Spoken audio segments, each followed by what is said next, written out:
आपके जिस्म में जो कोई भी बीमारियां हैं वो आपके चेहरे पर नजर आती हैं। ये चंद अहम अलामात हैं, इन्हें जरा गौर से देखिए वरना ये अलामात आगे चलकर बीमारियां बन जाती हैं। मैं डॉक्टर फहद अरतानी, रोशनी वाला, आपका रूहानी मौलिज, आपका रूहानी उस्ताद फ्रॉम roshnicenter.com।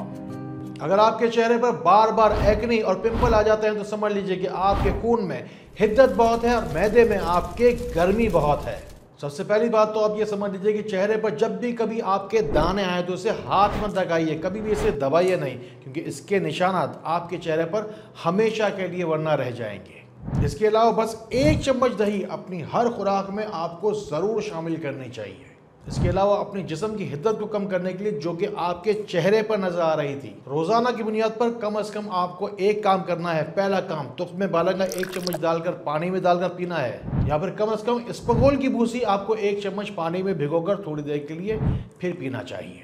और हफ्ते में कम से कम 1 मरतबा अदरक का पानी पिएं और अदरक का इस्तेमाल अपनी खुराक में बढ़ा दें। अदरक के इस्तेमाल की मुकम्मल वीडियो हम पहले दे चुके हैं, चाहे तो इससे जाके आप खूब सारा फायदा उठाइए। चंद और अमराज भी होते हैं जिनकी वजह से आपकी आंखों के नीचे आई बैग्स बन जाते हैं, जिसे हम उर्फ़ आम में पफी आइज कहते हैं या आंखों के नीचे ढेले बन जाना कहते हैं। यह अलामत नींद की बेतरतीबी और आपकी तबीयत के अंदर इस्तराब की तरफ इशारा करती है, या फिर जहन पर काफ़ी अरसे तक कोई बोझ हो या कोई बात सवार हो तभी जाकर आंखों के नीचे ढेले बन जाते हैं।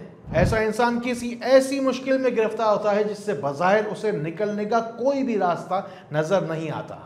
नतीजतन उस शख्स की नींद ऐसी होती है कि बज़ाहिर तो वो सो रहा होता है लेकिन उसका जहन मुकम्मल तौर पर जाग रहा होता है। ऐसी सूरत में आंखों पर खीरा रखकर धूप में लेटना बहुत फायदेमंद साबित होता है। ऐसे इंसान को चाहिए कि रात को सोते वक्त ज़रूर वजू करे और आयतल कुर्सी पढ़ने के बाद बहुत सारी गिड़गिड़ा कर दुआएं करें ताकि उस मुश्किल से उसे निजात मिल पाए। और अगर हो रहे हैं आपके आंखों के गिर्द हल्के तो हो सकता है कि अपनी ताकत से ज़्यादा आप मुश्किल ज़िंदगी गुजार रहे हैं। आंखों के गिर्द हल्के होने का एक मतलब ये भी है कि आपका कोई करीबी दुश्मन है जो लगातार आपके ऊपर हावी हो रहा है, या फिर कोई ऐसी ख्वाहिश है जो कि काफ़ी अरसे से अधूरी है। आपकी ज़िंदगी में ज़रूर कोई ना कोई अंधेरा है जिसकी वजह से आपकी आंखों के इर्द गिर्द सियाह हल्के बन रहे हैं। अपनी आंखों के इर्द गिर्द जमा होते हुए अंधेरे को और अपनी अंधेरी ज़िंदगी को रोशनी में लाने के लिए हर नमाज के बाद 313 मरतबा या अल्लाह या रहमानो या रहीम पढ़िए। और पहली चीज़ वो है जिससे आपको अपने सर पर, पूरे चेहरे पर, हाथों की हथेलियों पर और पैर के तलवों पर मसाज करना है, वो है जैतून का तेल। और दूसरी चीज़ है अंजीर, जिसके 3 दाने आपको रोज़ाना तनावल फरमाने हैं। और यही जैतून और अंजीर बेशक वो चीज़ें हैं जिसकी कसम अल्लाह रब्बुल इज़्ज़त ने अपने कलाम में उठाई। इंशाअल्लाह दूर आपकी हर परेशानी होगी और चेहरे पर आपकी खूब सारी शादबानी होगी। ये बात मुझे पता है कि 20 से 40 साल की उम्र के लोग ही हमें YouTube और Facebook पर ज़्यादातर देखते हैं, इसलिए हो सकता है कि इन बीमारियों में से अक्सर का सामना आपको शायद अब तक ना करना पड़ा हो। लेकिन मेरा सच्चे दिल के साथ आपको मशवरा है कि इन बातों को अपने पास सेव करके रख लीजिए। हो सकता है कि आपको ज़िंदगी में कभी ना कभी ये बातें काम ज़रूर आएंगी, और अगर आप अपने जहन पर थोड़ा जोर डालेंगे तो आपको ज़रूर ऐसे लोग याद आएंगे जिनको इन बातों की ज़रूरत है। इसीलिए मैं हमेशा कहता हूँ कि इन बातों को उन लोगों तक ज़रूर पहुँचाइए जिनको आपसे ज़्यादा इन बातों की ज़रूरत है। एक स्पिरिचुअल डिसऑर्डर ऐसा होता है कि समटाइम्स लोगों के जिस्म के ऊपर और चेहरे के ऊपर नील के और कट के और खरोचने के अचानक निशान बनने लग जाते हैं, या फिर इंसान के कपड़े फटने लग जाते हैं। इंसान को समझ में ही नहीं आता ये कट के निशान कपड़ों पर, जिस्म पे कहाँ से बन रहे हैं। ऐसी सूरत में आपको सूरह फलक, सूरह नास और सूरह इखलास बगैर गिनती ज़रूर पढ़ना चाहिए और किसी मुस्तनद रूहानी मौलिद से जल्द अज जल्द राब्ता करना चाहिए। अगर आपके भी हों ऐसे ही सवालात जिनके बारे में दिल में उठते हों अजीब व गरीब ख्यालात, अब नहीं आपको घबराना है, सॉल्यूशन हम दे रहे हैं आपको। अब कहीं नहीं आपको जाना है, बस रोशनी सेंटर का आपको नंबर मिलाना है और अपने घर में बैठे बैठे अपने नसीब की शिफा को पाना है। जिस घर में रहती हो अनबन तो मिलाओ 0321। शैतान ने कर दिया हो आपके घर पे हमला और सूना कर दिया हो आपका आंगन तो पहले मिलाइए 877। और अगर जिंदगी में चाहते हो कामयाबियां ही कामयाबियां और रुपए पैसे की खन खन तो मिलाओ 8177। इंशाअल्लाह आपकी ज़िंदगी से भी शैतानी अंधेरे की नाकामी चली जाएगी जब शिफा की सच्ची रोशनी आएगी। और जब आ जाती है किसी की पैर में सूजन तो जिंदगी में आ जाती है अजीब व गरीब उलझन। बंदा अपने पैरों में सूजन देख के अजीब व गरीब तरीके से परेशान हो जाता है कि ये पहली दफ़ा मेरे पैरों में क्यों पानी जमा हो रहा है।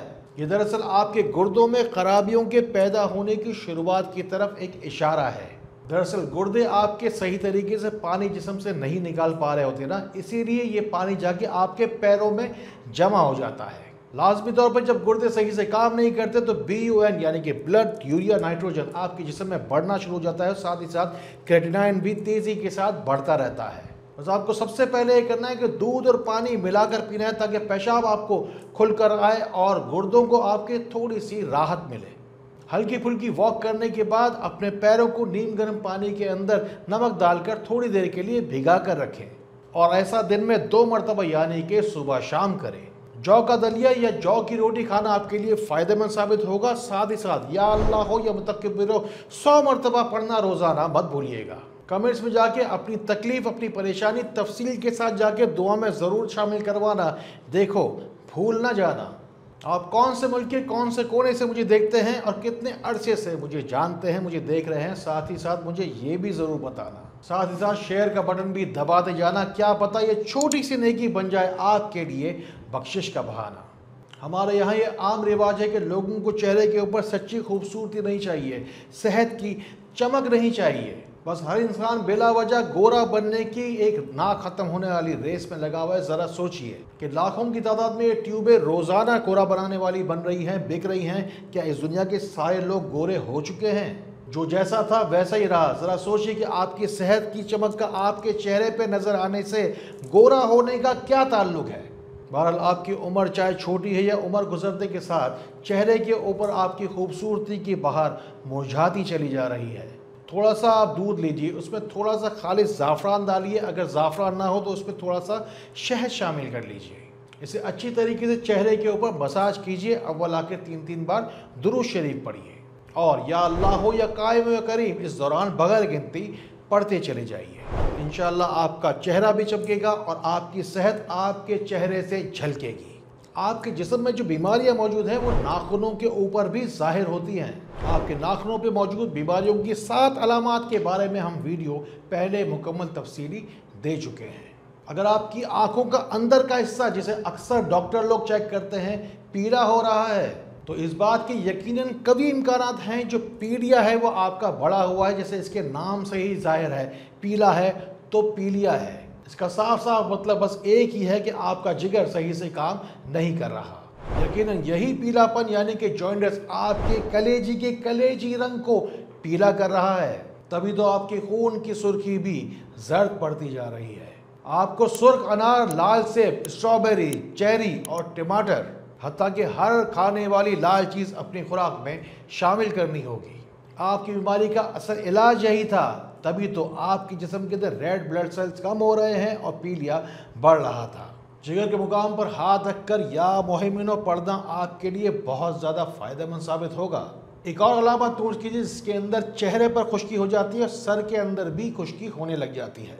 चेहरे की खुश्की सफ़ेदी की सूरत में और सर की खुश्की जो है वो पपड़ियों की सूरत में निकलती है। आपको रात को सोते वक्त जैतून का तेल 1 चम्मच पीना चाहिए और अपना खाना खालिस मक्खन या खालिस घी में पकाकर खाना चाहिए। और अगर बार बार किसी के मुंह में छाले हो जाते हो तो फिटकरी के पानी से कुल्ली करना बहुत ज़्यादा फ़ायदा देता है। बस हफ्ते में 1 मरतबा बहुत सारा पपीता या बहुत सारा अमरूद खा लेना भी आपके लिए फ़ायदेमंद साबित होगा। हमारी हर पुरानी वीडियो को उठाकर आप देख लीजिए, आज तक कभी भी किसी से सब्सक्राइब करने के लिए नहीं कहा। और ये जो बराबर में छोटी सी घंटी है ना, इसकी भी आवाज़ कहाँ तक ही पहुँचेगी। ये तो रोशनी सेंटर की शिफा की सच्ची रोशनी है जिसे हर घर पहुँचना ही है। बस दुरूद पाक का वसीला थाम कर आपसे कहता हूँ कि आपकी बीमारी हमारी जिम्मेदारी। बस अल्लाह ताला इसी तरह खैर वाली, करम वाली, फजल वाली बातें हमें एक दूसरे तक पहुंचाने वाला बनाए। अल्लाह ताला हमें एक दूसरे के लिए फ़ायदे का बाइस बनाए। अल्लाह ताला हमें बहुत बहुत रोशनी फैलाने वाला बनाए। अस्सलामु अलैकुम वरहमतुल्लाह।